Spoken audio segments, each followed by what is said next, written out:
Some revolutions in neuroscience begin not in a laboratory, but in the quiet rhythms of community rituals.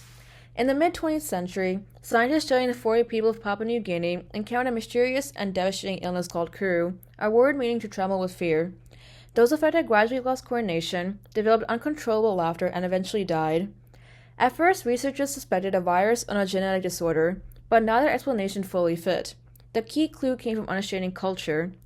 As part of funeral rituals, the 40 people practiced cannibalism, consuming the bodies of deceased relatives as an act of respect and mourning.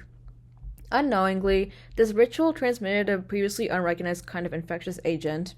That agent was a prion. Unlike bacteria or viruses, prions contain no DNA or RNA. Instead, they are misfolded versions of normal proteins found in the brain. When a prion enters the body, it causes healthy proteins to misfold as well, setting off a chain reaction. Over time, this destroys brain tissue, leaving a sponge-like pattern of holes, a hallmark of prion diseases. Kuru was the first disease to show that proteins alone could transmit disease, overturning one of biology's most fundamental assumptions. This discovery reshaped neuroscience and medicine, paving the way for our understanding of related disorders such as CJD, mad cow disease, and fatal familial insomnia.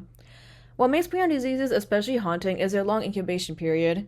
Symptoms of kuru sometimes appear decades after exposure, making it incredibly difficult to trace the cause. Yet once symptoms began, the disease was always fatal. There is no cure.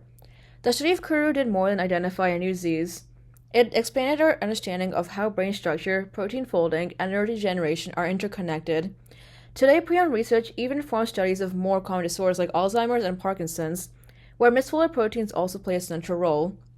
Kuru reminds us that neuroscience is not only about neurons and synapses, but about people, culture, and the unexpected ways knowledge emerges.